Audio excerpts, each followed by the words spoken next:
Boa tarde, queridos irmãos. Que a paz de Jesus esteja com todos nós. Estamos dando continuidade, então, ao estudo do Livro dos Espíritos. Na semana passada, nós lemos a pergunta 1, 2, 3 e 4 e paramos, então, que é esse tópico que é sobre as provas da existência de Deus. E vamos continuar, então, nela até o final. E vamos ver o que nós vamos conseguindo entender sobre as provas da existência de Deus, né? Então a pergunta 5, ela pergunta assim, Kardec perguntou aos espíritos, que consequência podemos tirar do sentimento intuitivo que todos os homens trazem consigo da existência de Deus? E os espíritos responderam, que Deus existe. Pois de onde lhes virá esse sentimento se ele não se apoiasse em nada? É uma consequência do princípio de que não há efeito sem causa. Então aí também é uma consequência do princípio de que não há efeito sem causa. Nós somos um efeito, né? Um efeito da sua criação, nós próprios, o nosso ser. Nós trazemos essa intuição exatamente por isso, porque nós fazemos parte desse objetivo divino, que foi a nossa criação, a nossa individualização e o nosso caminho para a perfeição. E com certeza, lá no nosso eu profundo, a nossa essência do ser, a nossa essência divina, né, que é a essência espiritual, nós trazemos realmente a certeza disso. E é onde isso brota intuitivamente dentro de nós. Então, a questão 6, ele pergunta, esse sentimento íntimo da existência de Deus que trazemos conosco, não seria o efeito da educação e o produto de ideias adquiridas? Então, olha só a pergunta, né? Será que nós já não trazemos isso porque nós recebemos a educação, estamos no meio que fala em Deus, que fala em religião? E olha o que eles respondem. Se assim fosse, por que os vossos selvagens também teriam esse sentimento? É verdade? Lá eles não têm contato nenhum com a civilização, com esses relatos históricos que nós temos de divindades, né? E, no entanto, eles têm muita devoção a esse ser, né? Ainda aí Kardec faz um comentário. Se o sentimento da existência de um ser supremo não fosse mais que o produto de um ensinamento, não seria universal e nem existiria como as noções científicas, senão entre os que tivessem podido receber esse ensinamento. Então, é claro que nós estamos falando aqui de um sentimento profundo que nós temos disso, né? E a questão 7, então, pergunta, poderíamos encontrar a causa primária da formação das coisas nas propriedades íntimas da matéria? E aí os espíritos respondem, mas então qual seria a causa dessas propriedades? É sempre necessária uma causa primária. E aqui nós podemos falar sobre os cientistas, né? Porque nós encontramos dois campos de linha que vão contrária a esse entendimento e aceitação desse Criador, que são os materialistas, né? São os cientistas, né? E dentro ali dos materialistas entra uma série de outros também, né? Que apenas não aceitam Deus porque acham que é uma coisa impossível, né? Pela impossibilidade. E os cientistas, como eles estudam em laboratórios, principalmente os físicos, né? Que são os grandes astrônomos do nosso planeta, eles, como vêem as coisas agirem naturalmente, por exemplo, a lei da atração dos átomos, né? Essa lei dessa atração, ela se faz automática. E como tudo que tem no universo são átomos, e todos são atraídos e formando as diferentes propriedades, então eles entendem que é essa casualidade. Mas não existe, né, o acaso. E o que que faz essa casualidade? Por que que tal átomo junta-se a X átomos, uma quantidade, e vai formar um elemento inteligente? Outro elemento inteligente. Um outro elemento sem inteligência própria. Né? Então, é isso que eles não conseguem entender. Que a lei do universo, sim, ela se opera naturalmente. Mas qual é a causa? Qual é a causa dela ter essa função tão perfeita como ela tem? Veja como as coisas do universo agem de uma forma muito perfeita. E ainda Kardec faz ainda uma contribuição aqui. Atribuir a formação primária das coisas às propriedades íntimas da matéria seria tomar o efeito pela causa, pois essas propriedades são em si mesmas um efeito que deve ter uma causa. Então, isso que nós falamos é um efeito que tem uma causa, né? Vejamos, por exemplo, a harmonia do nosso universo. Olha a velocidade que esse universo trabalha o tempo todo. Em 24 horas, nós damos um giro total. Nosso planeta, que é grande, né, em relação ao nosso entendimento, nós damos um giro total em 24 horas. Então, é muita velocidade de trabalho, né? Então, isso tudo numa perfeição. Ele não se aproxima do Sol, ele não se afasta ao ponto porque se ele, 1 milímetro, ele for em direção ao Sol, nós todos queimaríamos. Se ele afastasse-se também um pouquinho, nós todos congelaríamos. E essa harmonia fica onde? O que nós temos a dizer sobre isso? Né?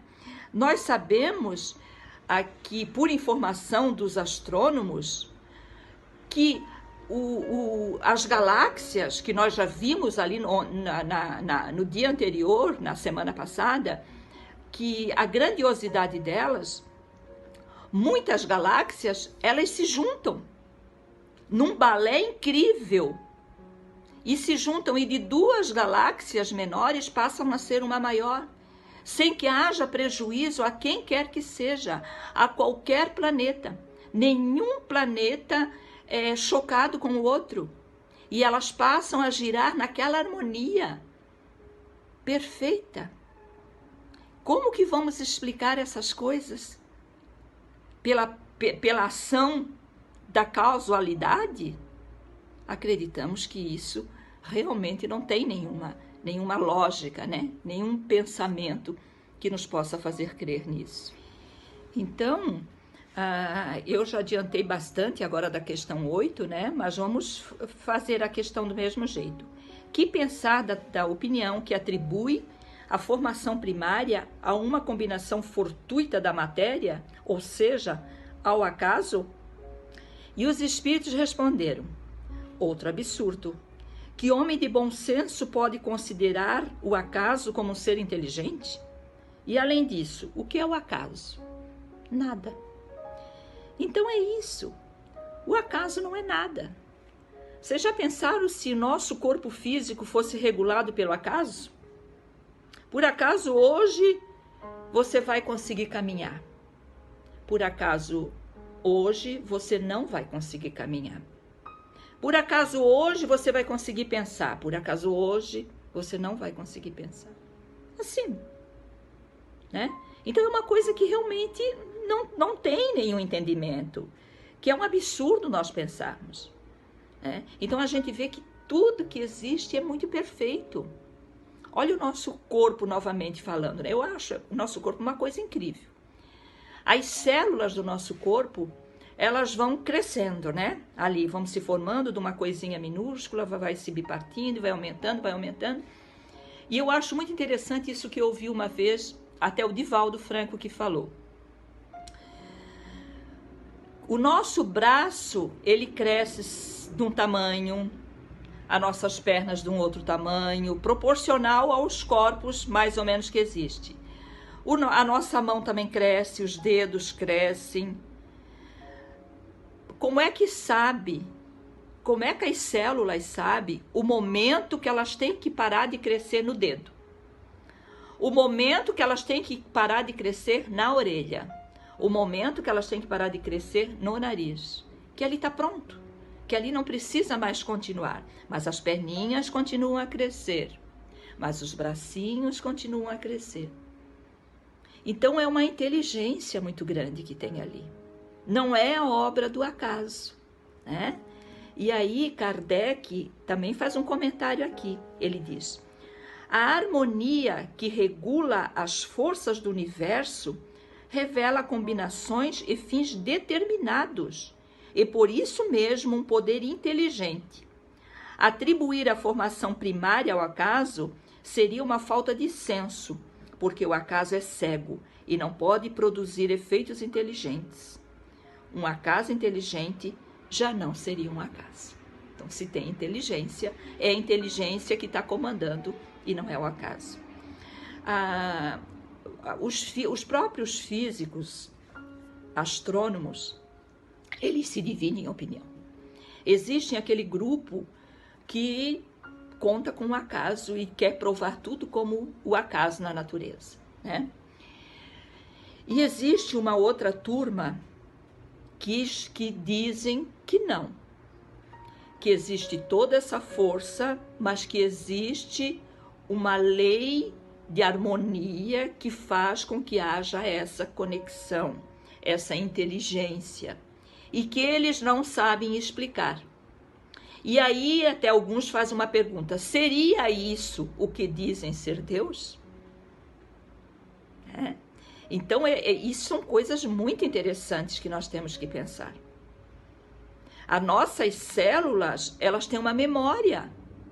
Já houve experimentos assim, de uma pessoa estar internada num hospital, não passando muito bem, e eles pegarem um pedacinho de tecido e levarem no mesmo hospital, mas uma distância muito longe, para examinar aquele tecido em laboratório, para ver aquelas células.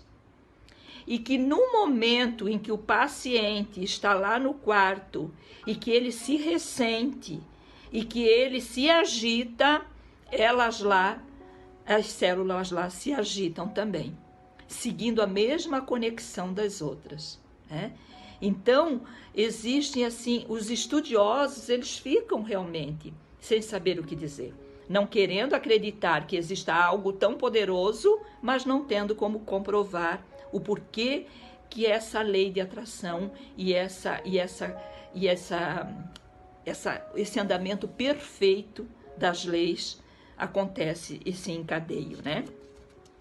E aí a questão 9, que é a última desse tópico das provas da existência de Deus, pergunta assim: onde se pode ver a causa primária? Uma inteligência suprema superior a todas as outras? Onde se pode ver?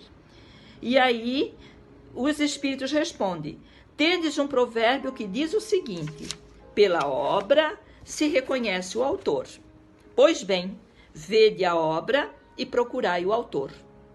É o orgulho que gera incredulidade. O homem orgulhoso nada admite fora de si, e é por isso que se considera um espírito forte, pobre ser, que um sopro de Deus pode abater.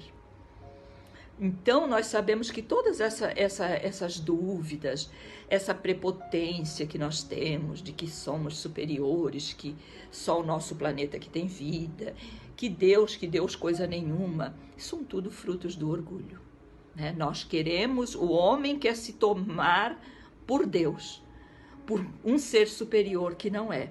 E é onde acontece esse desequilíbrio ainda tão grande no nosso meio, né? E aí Kardec faz um comentário: julga-se o poder de uma inteligência pelas suas obras, como nenhum ser humano pode criar o que a natureza produz, a causa primária há de estar numa inteligência superior à humanidade. Claro, nós não criamos nada da natureza, nada. Nós não conseguimos inventar um bichinho diferente. Nós não conseguimos. Nós até podemos fazer. Se pegar a genética de um com o do outro, vai sair um bichinho diferente. Mas vamos lá, sempre no primitivo, né? Sejam quais forem os prodígios realizados pela inteligência humana, essa inteligência tem também uma causa. E quanto maior for a sua realização, maior deve ser a causa primária. Esta inteligência superior é a causa primária de todas as coisas, qualquer que seja o nome pelo qual o homem a designa. Então, não quer usar o nome de Deus? Não use. Mas que saber que existe uma força criadora, isso nós não temos como negar. Quando nós olhamos um relógio que trabalha perfeitamente, nós sabemos que ali teve alguém que criou aquela máquina. Teve um ser inteligente. Olhando essa máquina maravilhosa que somos nós e o universo, temos que ver que existe um ser, algo muito inteligente, que é o criador disso tudo. Então eu agradeço a atenção de todos. Encerramos hoje mais uma etapa do nosso estudo. Semana que vem passamos para atributos da divindade. Que todos tenhamos uma boa semana e que a paz de Jesus nos acompanhe sempre. Que assim seja.